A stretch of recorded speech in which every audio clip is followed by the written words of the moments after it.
Dr. Nixon. She was younger than I'd anticipated, smaller than I'd imagined, though her size didn't detract from her power. The air about her was sharp, accentuated by her packaging, a high-waisted pencil skirt, tailored shirt, and heels that made my ankles ache just looking at them. When her eyes met mine, my hopes sank. It was a look I'd seen 1,000 times, one as cold as it was scathing, one that told me she was not only unimpressed, but disappointed. She glanced down at the paper in her hand. "You're in, Vandermeer." I nodded, my tongue fat and useless in my mouth. "This way," she said without introducing herself, and turned, swiping her keycard on the panel on the door to unlock it. I followed her through the hallway, the office space quiet and still, deserted but for the occasional museum employee. We wound through a spur and into her office, a neat, tidy space with a beautiful desk and shelves of books lining 2 of the walls.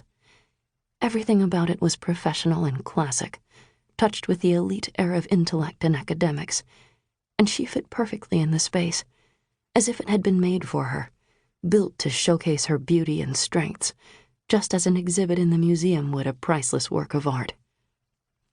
And there I stood, a gangly Korean Dutch leviathan in baggy jeans, a lumpy old sweater, and sneakers that had seen their prime at least 2 years ago. The sense that I didn't belong twisted around my heart and squeezed.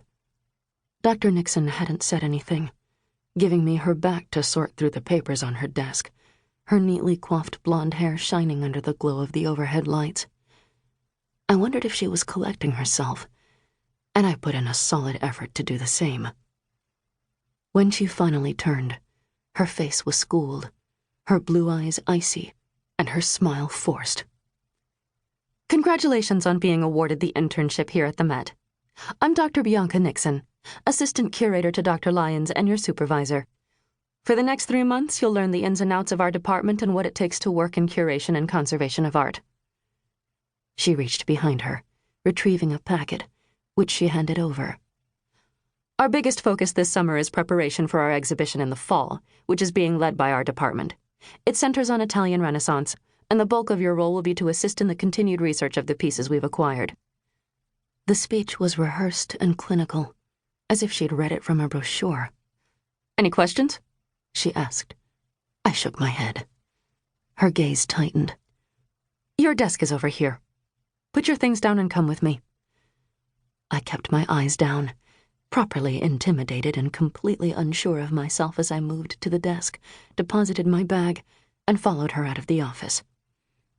I lamented my choice of apparel, not that I had much else to wear.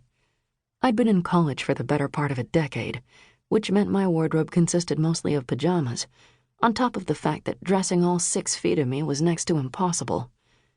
So I wore a lot of men's sweaters, my jeans always shrank, and I generally did my best to be invisible everywhere I went. Which was also impossible. Ever seen a 6-foot-tall Korean girl? Because trust me when I say it's not something you see every day. And to answer your questions, the one time I ever played basketball, I broke 2 bones and bloodied my nose.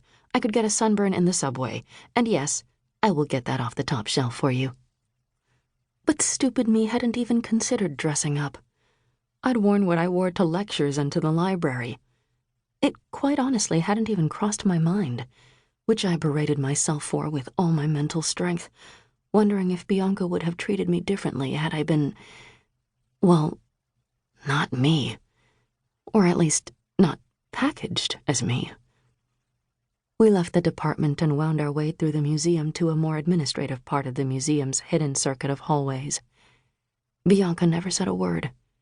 I mean it, not a single word. And I spent that 5 minutes trying to think of something to say. Anything at all.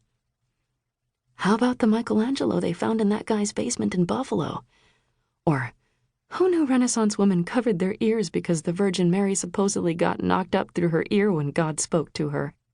Or, there are dozens of paintings of Mary shooting people with her breast milk. What's up with that?